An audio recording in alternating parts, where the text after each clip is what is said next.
السلام عليكم ورحمة الله. وحوش أولى ثانوي، أخباركم عاملين إيه؟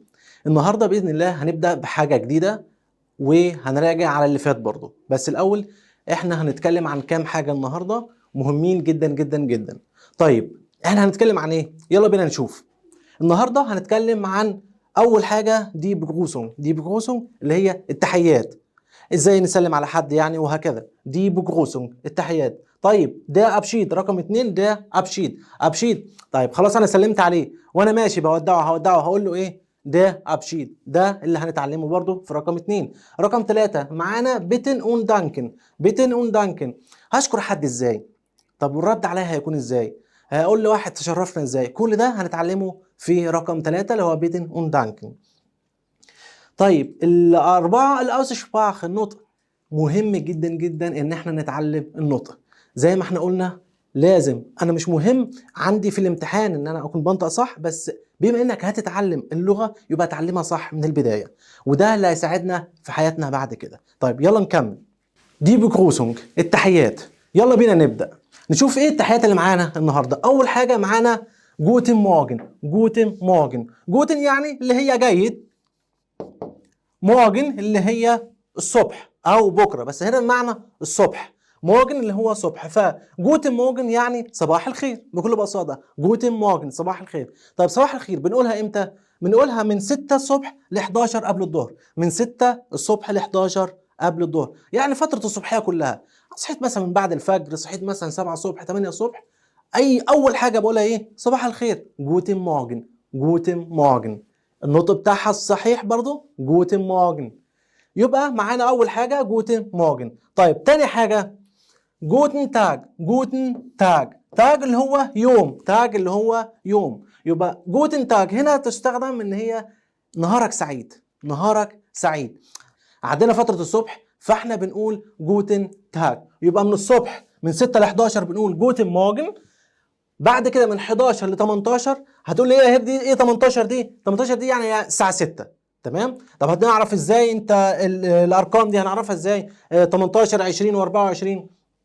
بتجيب الرقم ده تمام وتنقص منه 12، هيطلع لك الساعه اللي انت عايز تقولها. تمام؟ طب ليه احنا بنقول 18 هنا؟ علشان لو قابلتها في الامتحان تبقى فاهم هو يقصد ايه. طيب ده بنظام اللي هو 24 ساعة. دي حاجة كده بنوضحها لكم علشان تبقوا فاهمين لما التركيات بتاعت الامتحان ممكن يجيب لكم الساعة بالطريقة دي. طيب جوتن تاج بنقولها من 11 قبل الظهر لغاية الساعة 6 اللي هي 18. يبقى جوتن تاج نهارك سعيد. بتاخد فترة الظهرية كلها لغاية بعد العصر، لغاية اللي هو قبل المغرب كده بشوية. طيب يبقى خدنا جوتن مورجن جوتن تاج. تالت حاجة معانا جوتن ابند اللي هو المساء. يبقى بكل بساطة كده ايه؟ جوتن ابند اللي هي مساء الخير. طب دي بتبقى من امتى؟ يعني من 18 اللي هي الساعة 6 يا هير، زي ما احنا اتعودنا من الساعة 6 اللي هي 18 لغاية قبل ما انام.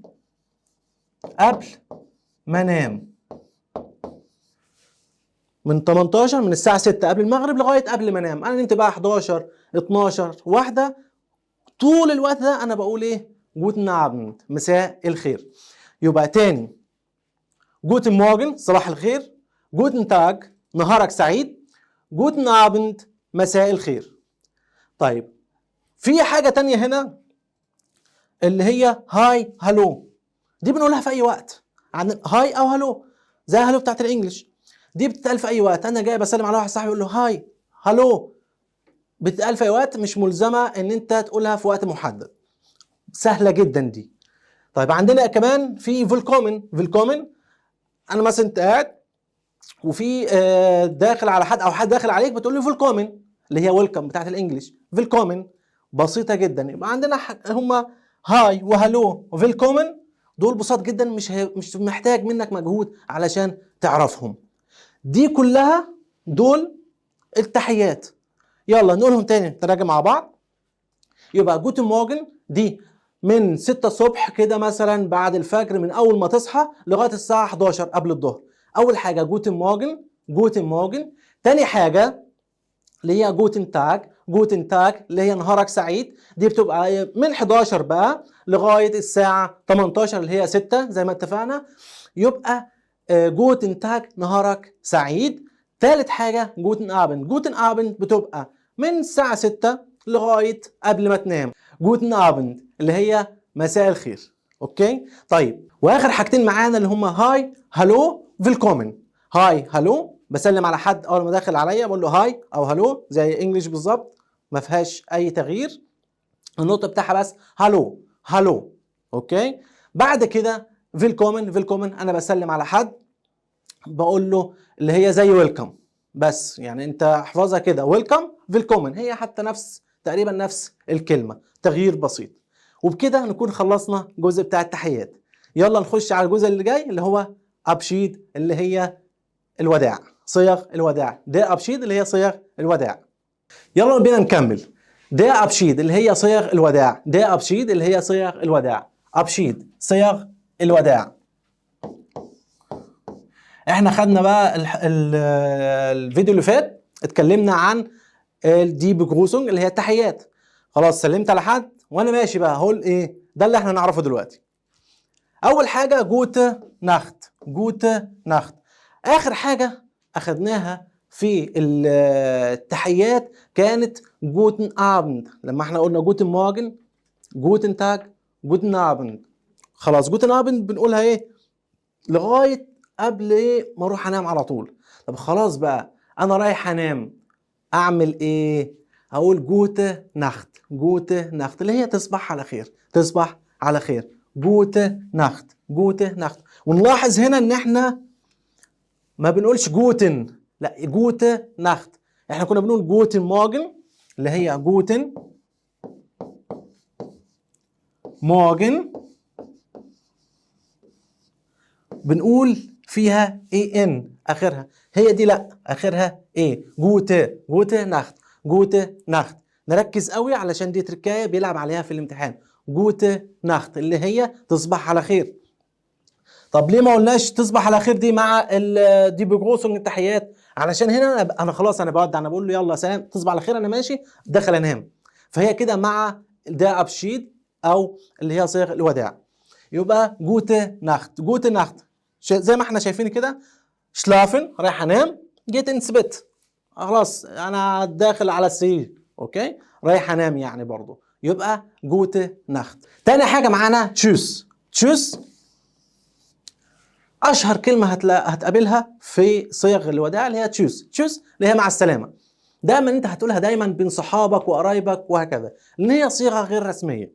تنفع طبعا في تقولها لاي حد، بس هي طبعا بين الاقارب والصحاب والاصدقاء افضل صيغه تتقال، وهتكون اسهل حاجه ودايما هتسمعها كتير. تشوس، تشوس ده النطق بتاعها، تشوس زي ما احنا اتعلمنا قبل كده برضو في الحروف، الاو مع املاوت اللي هي النقطتين تبقى او، تشوس، تشوس، يبقى ده النطق السليم بتاعها تشوس. ساعات هتلاقي تشوس دي مكتوبه برضو باس واحده، هي دي تنفع كده وتنفع كده، مش مشكله خالص، فنخلي بالنا من حاجه زي كده. فتشوس في الجين انا خلاص ماشي، لما يكون في الجين ماشي، او جيت ناخ هاوزه رايح البيت، يبقى في الجين اللي هو انا ماشي يعني او رايح البيت، المهم ان انا بتحرك من المكان اللي انا فيه وهسلم على الناس اللي موجوده، يبقى تشوس، تشوس. يبقى تاني جوتي ناخت دي خلاص دي اللي هي تصبح على خير وانا رايح انام، تصبح على خير وانا رايح انام. طيب auf Wiederhören، auf Wiederhören دي بتتقال وانا بتكلم في التليفون. auf Wiederhören زي ما لو نركز كده، hören ده الفاب اللي هناخده فاب اللي هو يسمع. auf Wiederhören لا انا عايز اقول له مع السلامه بس انا فين؟ بتكلم في التليفون، فبقول له auf Wiederhören واروح قافل السكه. اوكي طب هل يا هير ينفع اقول مثلا تشوس او كده؟ اه طبعا ينفع تقول تشوس، ينفع تقول جوت ناخت وانا بتكلم مع حد في التليفون وعايز اقول له تصبح على خير، جوت ناخت برضه. بس دي الصيغه الاساسيه لو انا بتكلم في التليفون وجالك سؤال واحد بيقول لك ام تليفون، يبقى لازم تقول له او فيدا هيرن، ما ينفعش تقول اي حاجه تانية. او فيدا هيرن لو انا بتكلم في التليفون وجالك سؤال وشفت ام تليفون مثلا، يبقى لازم تقول او فيدا هيرن. auf Wiederhören. طيب اخر حاجه معانا auf Wiedersehen. auf Wiedersehen اللي هي مع السلامه برضو وانا ماشي في الجين او جيت nach Hause، بس صيغه رسميه. صيغه رسميه يعني مثلا بتقول عايز تقول للهير بتاعك مع السلامه، هتقول له auf Wiedersehen. ينفع طبعا تقول تشوس، انا بالنسبه لي تقول تشوس عادي جدا مفيش مشكله، بس auf Wiedersehen اللي هي الصيغه الرسميه. بتكلم مثلا مع حد اكبر منك في السن وعايز مثلا زي ما بتقول حضرتك، هي دي auf Wiedersehen، هي اللي تستخدم في المواقف اللي شبه كده. يبقى auf Wiedersehen اللي هي مع السلامه بس صيغه رسميه، صيغه رسميه. auf Wiedersehen auf Wiederhören نقدر نقول الاثنين دول صيغه رسميه. وعندنا هنا تشوس او جوتي ناخت، هنا تشوس طبعا صيغه غير رسميه زي ما قلنا، تشوس صيغه غير رسميه اللي هي بين الاقارب والصحاب. ومعانا auf Wiederhören او auf Wiedersehen اللي هي صيغه الرسميه، الصيغه الرسميه. بس كده، وبكده نكون خلصنا الجزئيه بتاعت دي ابشيد او صيغ الوداع. يلا بينا نكمل الجزء الثالث وهو بيتن اون دانكن، الرجاء والشكر. يعني ازاي تقول لحد شكرا، ازاي تقول لحد لو سمحت، وهكذا. طب يلا بينا نبدا. اول حاجه دانك دانك دانك، مش دونك ولا حاجه يا جماعه، نركز. دانك دانك محدش يقول الكلمه دي، فنقول دانك النطق السليم بتاعها دانك اللي هي شكرا. بتشكر حد دانك. طيب سريعا اللي بعد كده فيلن دانك، فيلن دانك شكرا برضو، بس فيلن دانك، فيلن دانك اللي هي زي شكرا جزيلا. فيل، الكلمه فيل دي هتقابلها ان شاء الله في المحتوى بعد كده اللي هي معنى كثير، تمام. ففيلن دانك شكرا جزيلا، فيلن دانك شكرا جزيلا. يبقى دانك شكرا، فيلن دانك شكرا جزيلا.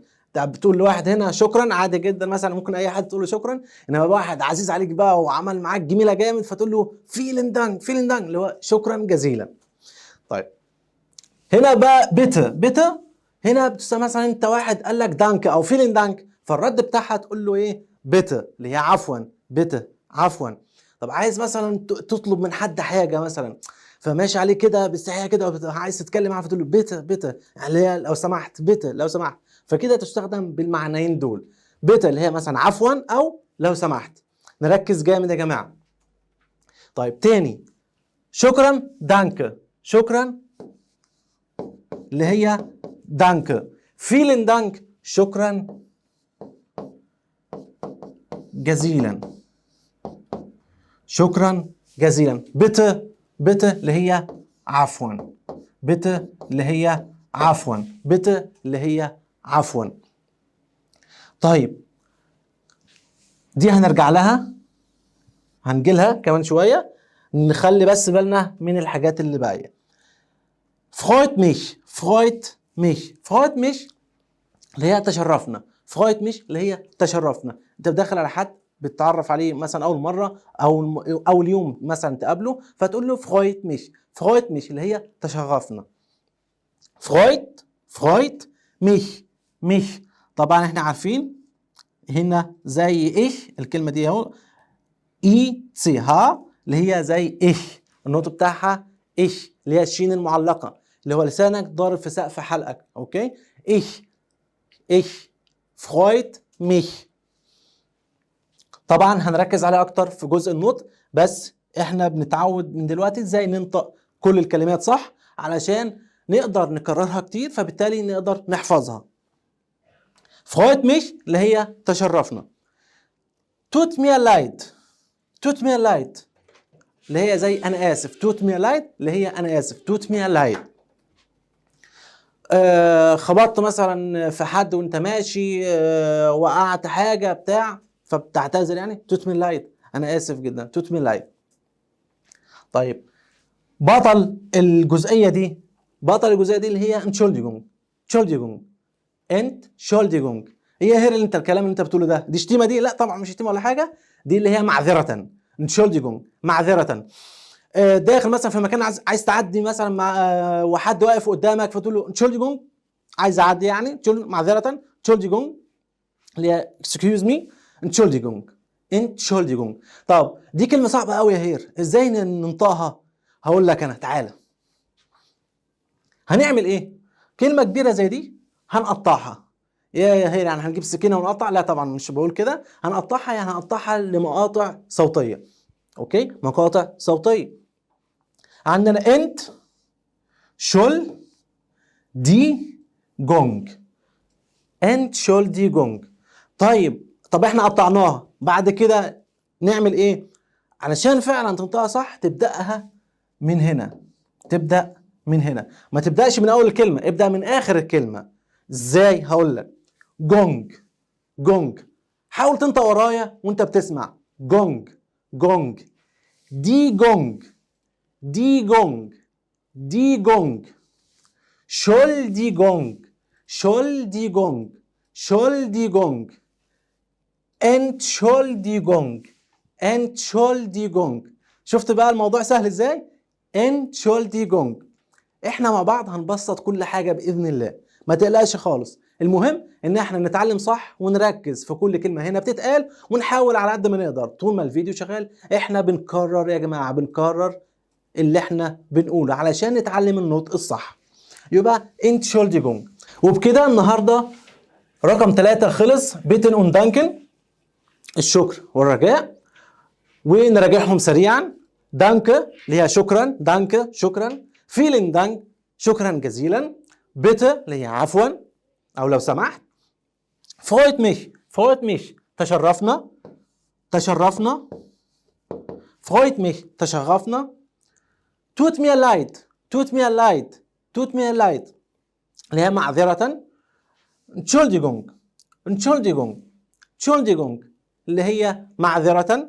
انتشولديجونج اللي هي معذرة أو أنا آسف. تشولديجونج معذرة أو أنا آسف. توت مير لايت معذرة أو أنا آسف. بس كده، وكده نكون خلصنا الجزء رقم 3 اللي هي بيتن اون دانكن اللي هي الشكر والرجاء. نقولهم سريعا. دانكا، دانك شكرا. فيلن دانك شكرا جزيلا. بيتر اللي هي عفوا. فرويت ميش اللي هي تشرفنا، فرويت ميش اللي هي تشرفنا. توت مين لايد، توت مين لايد اللي هي اسف او معذره. انتشولديجونج اللي هي معذره او اسف برضو. بكده نكون خلصنا بيتن اون دانكن، ونخش على حاجه مهمه جدا الاول قبل ما نخش على الجزء الرابع، او اللي هي النقطه رقم 4 من اللي احنا قلنا عليهم النهارده، اللي هي شويه اسئله، شويه اسئله كده، 5 اسئله بالظبط اللي هو سريعا يعني على اللي احنا اخذناهم. احنا اخذنا دي بروسونجن اللي هي التحيات، وده ابشيد اللي هي صيغ الوداع. اوكي، ففيلن زي اوس نختار الاجابه الصح، نختار الاجابه الصح. طيب رقم 1 جوته، جوته نقط ايه؟ جوته وعندنا مورجن ابند نخت، يبقى جوته ايه؟ احنا عندنا جوته، سمعك صح جدا. جوته معاها نخت، يبقى جوته نخت.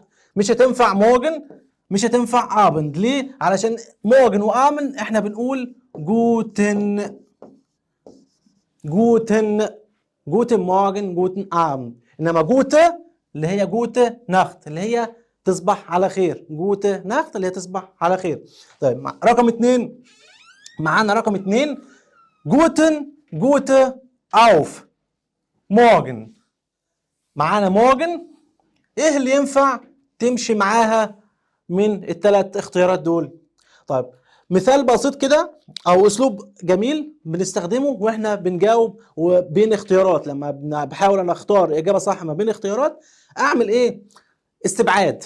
استبعد اللي هي الجمله او الكلمه اللي هي مش مناسبه.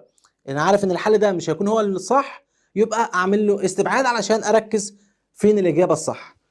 اوف، اوف مورجن، هل في حاجه عندنا اسمها اوف مورجن؟ لا، يبقى دي مش معانا.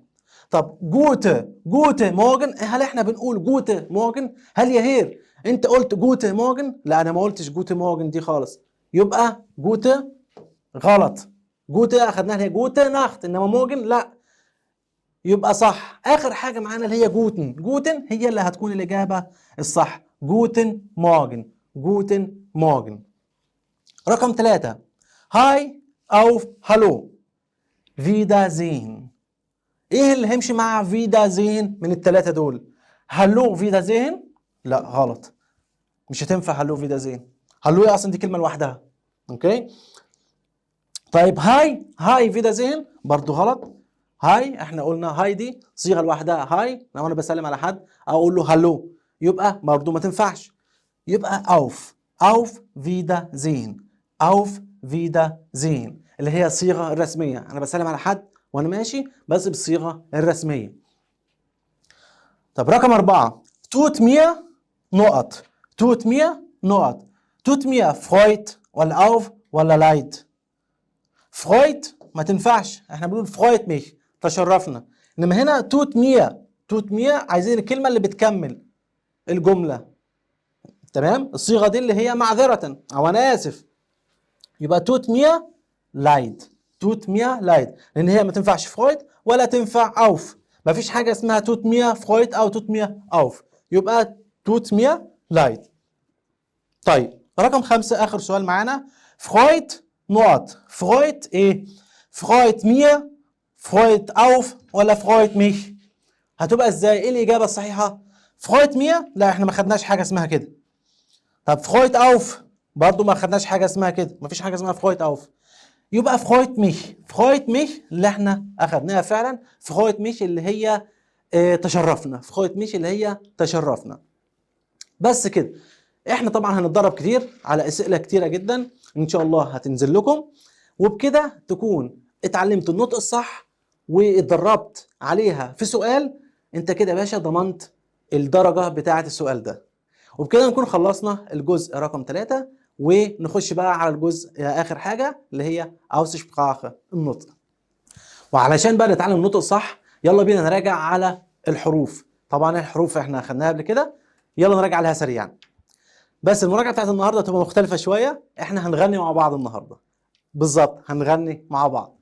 بصوا يا جماعه، احنا دلوقتي الحروف متقسمه عدد حروف مع بعض. هقول لكم الاغنيه بتتقال ازاي وانتوا هتغنوا معايا. اوكي؟ A B C D A B C D. اوكي؟ يعني انا هقول مره وهسكت وانت هتقول معايا. A B C D E F G H I J K L M N O P Q L M N O P Q، عشان عارف ان دي صعبه شويه. L M N O P Q R S T U V W R S T U V W X Y Z X Y Z. Das ist nett. يلا كمان مرة أخيرة كل بقى على بعضه. A B C D E F G H I J K Wunderbar L M N O P Q R S T U V W X Y Z. Das ist nett. شفت الموضوع بقى صوت ازاي؟ يلا انت كمان قول الأغنية دي هتلاقي الحروف بقت سهلة جدا معاك. يلا بينا نكمل. عندنا اخدنا الحرف ده اللي هو تحس ان هو ب بس هو مش ب، هو مفتوح من تحت كده اللي هي كده بالظبط. ده الشارفس اس بالظبط، الشارفس اس او الاس ست. كان عندنا برضو اللي هي الحروف اللي خاصه باللغه الالمانيه اللي هي بتبقى عليها نقطتين اللي هي الاملاوت. النقطتين دول اللي هم اسمهم املاوت. اوكي، فالا بقت ايه، مع املاوت بقت ايه. الاو املاوت بقت او، الاو املاوت بقت او، الاو املاوت بقت او، الاو املاوت بقت او. ومحدش يتريق على النطق، تمام؟ علشان انت فعلا لازم تنطقها كده. عايز تتعلم صح لازم تنطق صح. وبعد كده اخدنا اللي هي اليود. بنفرق بين يود ابسلون، يود ابسلون ده النطق بتاع الحرف، هو الحرف ده اسمه كده يوت ابسلون.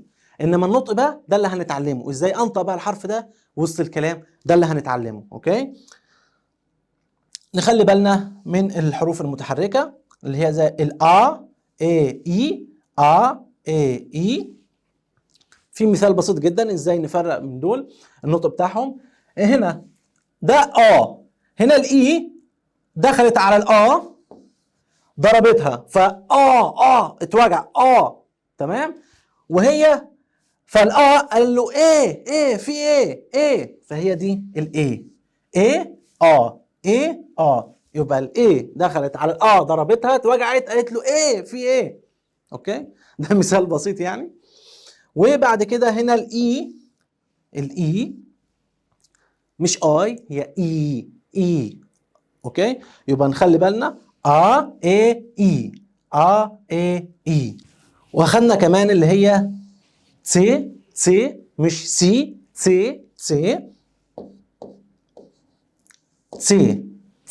اوكي. وهنا دي مش زد يا جماعه، اسمها ست وقبلها ست اوكي. ست. طيب كده احنا خلصنا، رجعنا على الحروف. يلا بقى نخش على الجزء بتاع النهارده اللي هو النطق، الأوسسبراخه دي أوسسبراخه النطق. يلا بينا نكمل. Aussprache اللي هي النطق. Aussprache اللي هي النطق. زي ما قلنا علشان تتعلم صح يبقى انطق صح اوكي. وبما انك كده كده هتتعلم فاتعلمها صح من البدايه اوكي. على فكره ده هيسهل معانا جدا جدا، لان هي مشكله عند معظم الناس، هم مش عارفين يحفظوا. ما هم مش عارفين مثلا يحفظوا الكلمات، او مش عارفين يقراوا الكلمات، ما هم مش عارفين ينطقوها. فلو انت تعرف تنطق صح هتعرف تقرا صح، فبالتالي هتكرر كتير جدا وهتستخدم الكلام اللي انت بتتعلمه، فبالتالي هتبقى قادر تحفظ، هتقدر تحفظ، هتفتكر كلمات، هتعرف يعني لما يكون عندك سؤال في الامتحان او كده تعرف تقراه وتعرف النطق السليم بتاعه فتعرف تجاوب صح. يلا بينا، مش عايز اطول عليكم كتير، نتعلم مع بعض بقى النطق الصح. ده حرف اليوت اللي انا قلت لكم عليه، اللي هو يوت. طبعا هو بيتقال ان هو حرف يوت، ده اسم الحرف نفسه، انما بقى في وسط الكلام بيتقال ازاي؟ اللي هي واي زي الانجليش، الواي بتاعت الانجليش، يونجا. فاليوت بيتنطق زي الواي بتاعت الانجليش اللي هي يونجا. ما عندناش احنا جونجا او حاجه، لا ما عندناش الكلام ده. الحرف اسمه يوت وبيتنطق زي الواي بتاعت الانجليش اللي هي يونجا. هنا مين شاطر يقول لي دي بالظبط؟ يا اوكي. يونجا يا، ده حرف اليوت. طب عندنا الاس هنا فيه حاجتين. الاس يا اما بيتنطق زد زي الانجليش او اس عاديه جدا. طب بنطق زد امتى؟ في بدايه الكلمه، يبقى بدايه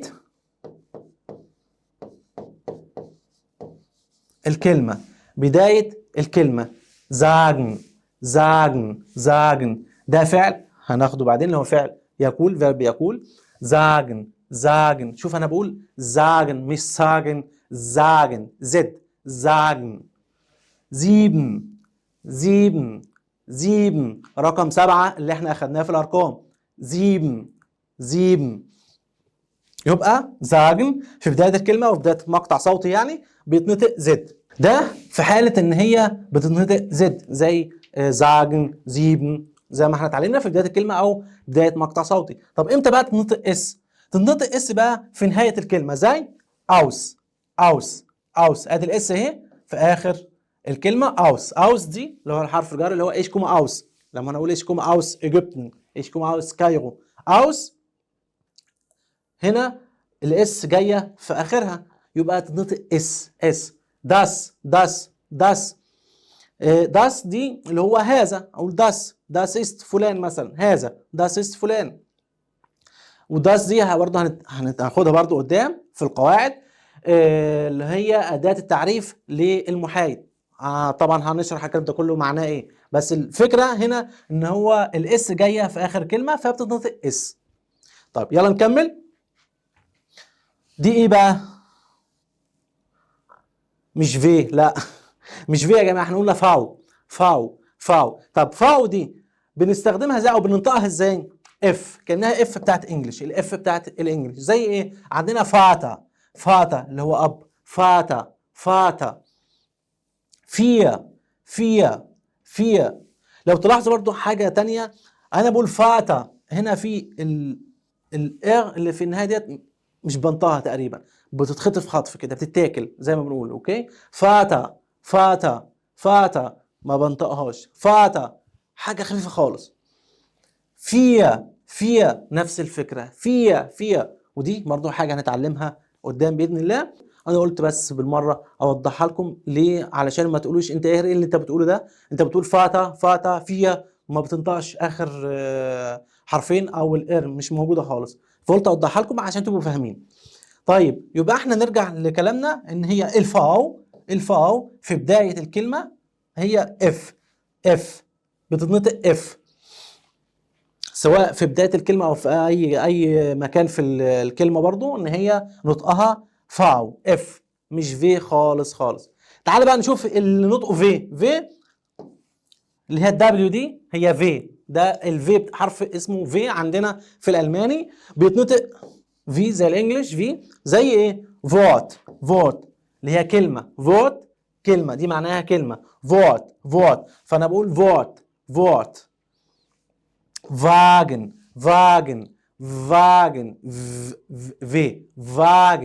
واجن اللي هي مركبة، واجن. يبقى دي في بتتنطق زي الفي بتاعت الانجليش، فوت وواجن، دي امثلة. طيب اخر حاجة معانا ست بتنطق ازاي بقى، تتقال ازاي؟ ت ايه، تي اس. اوكي، زي الانجليش تي اس بتوع الانجليش، تسين رقم 10 اللي اخدناه، تسين. تسوق اللي هو قطار، تسوق. يبقى تاني نركز بقى يا جماعه، اليوت يونجا يا تنطق زي نطق حرف الواي بتاع الانجليش، يبقى يونجا يا. الاس بتتنطق حاجتين، يا اما زد يا اما اس. زد زاجن زيبن في بدايه الكلمه او بدايه المقطع، اس بتبقى في نهايه الكلمه اس زي ما هي، اوس داس. الفاو اف اللي هي فاتا فيا، الفاو بتنطق اف فاتا فيا. الفي بتتنطق زي الفي بتاعت الانجليش، فوت فاجن. تسيت بتتنطق تسين تسوق، تسين تسوق. هو تست اسم الحرف كده، تست ده اسم الحرف نفسه زي يوت. اوكي، بس هل احنا بننطق ايه؟ بننطق تي اس تسين تسوق. ومكملين مع بعض في النطق اوسشبراخه، ازاي ننطق صح. هنا بقى معانا مثال جديد، اس تي ها. الاس تي ها 3 حروف ورا بعض، الاس تي ها لما يجوا ورا بعض هنطقهم ازاي؟ دي شين صريحه، شين شولة شون.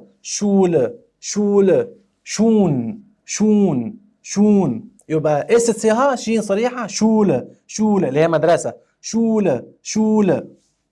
يبقى شين صريحه، دي بسيطه جدا ما فيهاش اي تعقيد، هي بس ان هم 3 حروف ورا بعض، انت تبقى عارف انهي 3 حروف ورا بعض مثلا بيتنطقوا ازاي، زي كده. هي قاعده خدها على طول في اي كلمه، اول ما تلاقي اس تي ها ورا بعض هتتنطق شين على طول، شولة. طيب عندنا الاس بي بتبقى شب شبراخه اللي هي لغه، شبراخه شبراخه. سبورت اللي هي رياضه، سبورت. شفت انا بنطق ازاي؟ سبورت. طيب الاس تي نفس الفكره، student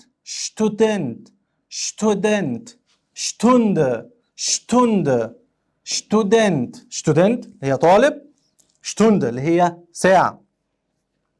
يبقى st اهي stunde sp sprache st شتوند. لازم نقعد نعيد ونزيد في الكلام كتير جدا والنطق الصح علشان فعلا نتعود اي كلمة بنفس طريقة ننطقها صح. طيب بعد كده عندنا التسيها. التسيها بيبقى ليها اكتر من نطق، فاحنا نبدأ مع بعض. جمعنا لو التسيها بعدهم على طول حرف الآ او الاو او الاو بتتنطق ايه؟ خ. اخت اللي هي 8. اخت. دخ اللي هي بلا. دخ. بوخ اللي هي كتاب. بوخ كتاب تاني. تسيها بيبقى بعديها او او يبقى نطق خ صريحة. خ يبقى دخ اخت بوخ اخت. ادي الآ، ادي الاو، ادي الاو. تمام كده واضحة؟ يلا بينا نكمل. اللي تسيها معاها الاس لما تبقى تسيها اس على بعض تتنطق اكس. زي زكس.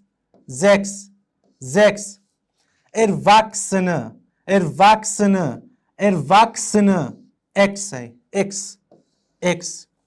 اوكي. زكس erwachsene يبقى اس تسيها مع اس التلاتة مع بعض يبقوا اكس. زكس erwachsene وهكذا. طيب اخر حاجة معانا المقطع اللي هو اي جي ده بيجي في اخر الكلمات، دايما بيجي في اخر الكلمات زي الكلمة دي. طب بينطق ازاي؟ اللي هي الشين المعلقة. شين معلقة زي ايش. فاكرين ايش واحد شنانه مكشرة هننطقها ازاي؟ ايش. فالنطق بتاع المقطع ده برضو هو نفس النطق ايش، اللي هي الشين المعلقة. ريشتش فاتش ريشتش اللي هي صح. فاتش اللي هي خلصنا. فاتش ريشتش. يبقى ده نركز فيه قوي لان احنا هنقابله كتير جدا. يبقى المقطع ده اي جي هي شين معلقة. ريشتش فاتش. يبقى تاني اس تي ها شين معلقة شون. اس بي تبقى Sprache Sport. اس تي Student. اس تي Student. تي ها معاها او تبقى خ. اخت دخ بوخ. طيب تسيها مع الاكس تبقى اللي تسيها مع الاس تبقى اكس. زكس erwachsene واي جي هي ايش. يبقى ريشتش فاتش اللي هي خلصنا. واحنا بكده نكون النهارده فاتش. يلا الماني برواقه، مفيش ابسط ولا اروق من كده. اشطر اب تعليمك بقى اشطر.